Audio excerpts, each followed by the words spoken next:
छात्राओं, आज हम मसावी तथा लसावी यह पाठ देखने वाले। जैसे कि छठी में भी हमारा महत्तम सामान्य विभाजक और लघुत्तम सामान्य विभाज्य, इस तरह से मसावी लसावी का पाठ हुआ है। लेकिन आज हम इसके बेसिक जानकारी को देखने जा रहे हैं। जैसे कि भाज्य संख्या। जिन संख्याओं के 2 से अधिक विभाजक होते हैं उन्हें भाज्य संख्या कहते हैं। विभाजक अर्थात ऐसी संख्या या ऐसा पाड़ा जिसमें दी हुई संख्या आती हो। उदाहरण के लिए 15 यह संख्या दी है जो कि 1 के पाड़े में, 3 के पाड़े में, 5 के पाड़े में और 15 यानी खुद के पाड़े में आती है।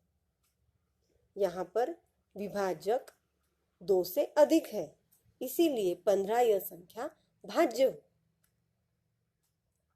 15 और 3 का भागाकार यदि हम करते हैं तो उसका उत्तर आता है 5। 3 5 15 और शेषफल 0 बचता है। इसी को कहते हैं निशेष भाग जाना। शेष मतलब शेषफल। जिस भागाकार में शेषफल 0 होता है उसे हम कहेंगे निशेष भाग जाता है। यहाँ 48 से भाग जाने वाली या 48 के विभाजक की सूची दी है। 1 2 3 4 6 8 12 16 24 दूना 48, 48 एक 48। इस तरह से ये इतने सारे विभाजक 48 के दिए गए हैं, अर्थात 48 यह भाज्य संख्या हुई। अब इस उदाहरणों पे से हमें एक बात ध्यान में आती है कि किसी संख्या को, चाहे वह भाज्य हो चाहे अभाज्य हो, उसका पहला विभाजक 1 होता है और अंतिम विभाजक वह स्वयं संख्या होती है। जैसे कि यहाँ पर 48 का 1 और 48 विभाजक है। अब अभाज्य संख्या किसे कहेंगे? जिन संख्याओं को केवल 1 तथा खुद से ही भाग जाता हो, अर्थात इनके केवल 2 ही विभाजक होते हैं, ऐसी संख्याओं को अभाज्य संख्या कहते हैं। और हमें ध्यान में रखना है छात्राओं कि जो अभाज्य संख्याएं होती है वह केवल खुद के ही पाड़े में आती है। जैसे कि हमने पिछली साल भी याद किया था 1 से 100 तक की अभाज्य संख्याओं को। यहाँ पर 1 से 100 तक की अभाज्य संख्याएं दी गई है। 2 3 5 7 11 13 17 19 23 29 31 37 41 43 47 53 59 61 67 71 73 79 83 89 97 ये हमने याद भी की हुई है। और अगर हम छुट्टियों में भूल भी गए हैं तो हमने अब इन्हें दोबारा याद कर लेना है। अब ये 1 से 100 तक की कुल 25 अभाज्य संख्या है और इन अभाज्य संख्याओं को याद करना हमारे लिए बहुत आवश्यक है, क्योंकि हमें लसावी और मसावी के लिए यह जानना बहुत आवश्यक होता है कि दी गई संख्याओं को किस संख्या से भाग जाता है या नहीं जाता है। अब इन उदाहरणों से, इन अभाज्य संख्याओं से हमें कुछ बातें ध्यान में आई है। जैसे कि 1 यह संख्या न तो भाज्य है और ना ही अभाज्य है। 1 खुद के ही पाड़े में आती है, लेकिन 1 को किसी संख्या से भाग नहीं जा सकता, केवल 1 से ही भाग जा सकता है। इसीलिए न तो ये भाज्य है और ना ही ये अभाज्य है। 2 यह सबसे छोटी अभाज्य संख्या है। अब 2 यह एकमात्र अभाज्य सम संख्या है। इसके लिए हम फिर से अभाज्य संख्याओं की ओर जाएंगे, जिसमें हमें केवल 2 ही ऐसी संख्या है जो कि सम है। बाकी सारी संख्याओं को यदि हम देखते हैं तो किसी भी संख्या के इकाई स्थान पे 0 2 4 6 8 हमें नहीं दिखाई देते। तो इस पे से हमें ध्यान में रखना है कि 2 यह केवल एक ऐसी संख्या है जो अभाज्य है लेकिन सम भी है। अब विभाज्यता की कसौटियां याद होना बहुत जरूरी है। यहाँ पे 2 की कसौटी दी है। जिन संख्याओं के इकाई स्थान पर 0 2 4 6 8 इन अंकों में से कोई अंक हो तो वह संख्या 2 से विभाज्य होती है। यहाँ कुछ उदाहरण दिए हैं, 3 अंकी के उदाहरण हैं।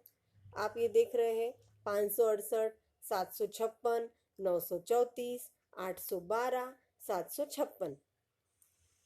इन संख्याओं में इकाई का स्थान हमने अलग कलर से किया है, जो कि हमको ध्यान में आना चाहिए कि इकाई स्थान पे अगर 0, 2, 4, 6, 8 हो तो वह संख्याएं 2 से विभाज्य होती है, अर्थात 2 से भाग देने के बाद शेषफल 0 बचता है। 3 की कसौटी के लिए ये ध्यान रखना है कि जो दिए गए अंक है उन अंकों की जोड़ करना है। 561 दिया है, 5 + 6 + 1 बराबर हुए 12।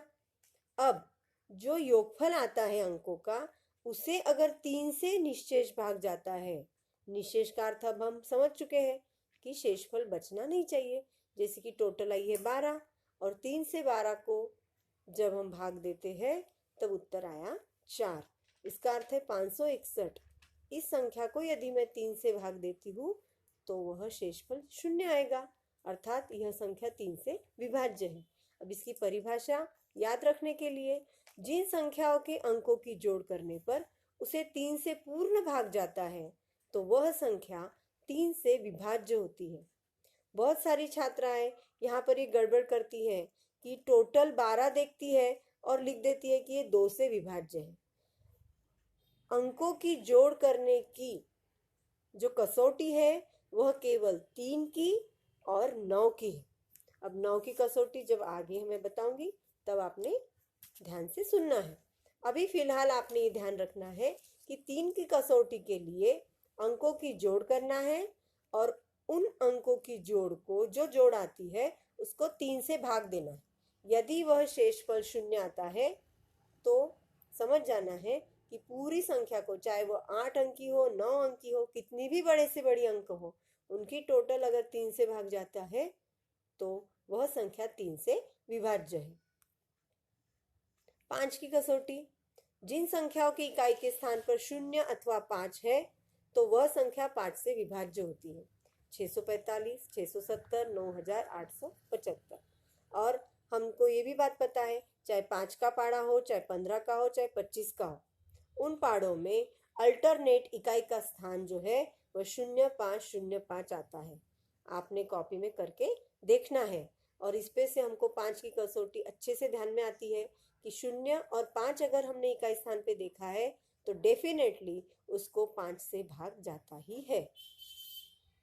अब 6 की कसौटी, जिन संख्याओं को 2 से और 3 से भी भाग गया है, अर्थात अब 2 की कसौटी क्या है, जिसकी इकाई स्थान पर 0, 2, 4, 6, 8 में से कोई भी एक अंक है तो वह संख्या 2 से विभाज्य है।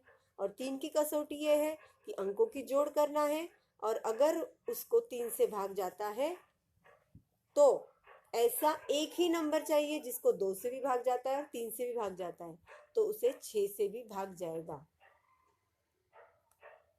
उदाहरण 456 एक अंक हमने लिया है। अब 456 को इकाई स्थान पर है 6, अर्थात इसको 2 से भाग जाता ही है। अब इनके अंकों की टोटल हमने की है, 4 + 5 + 6 बराबर हो गई 6 और 5 11 और 4 15। अब 15 को 3 से भी निश्शेष भाग जाता है। इसका अर्थ है कि 456 को 2 से भी भाग गया और 3 से भी गया, इसीलिए 456 यह संख्या 2 और 3 से विभाज्य होने के कारण 6 से भी विभाज्य है। इस तरह हमने इस पाठ में, इस वीडियो में हमने भाज्य और अभाज्य संख्या, उनकी परिभाषाएं, 1 से 100 तक की अभाज्य संख्याएं ये हमने जानी है। 6 की कसौटी, 2 की, 3 की, 5 की, इन कसौटियों का हमने अच्छे से अभ्यास करना है। और अब मैं आगे के वीडियो में आपको सहअभाज्य, अभाज्य युग्म संख्या, इनकी जानकारी दूंगी।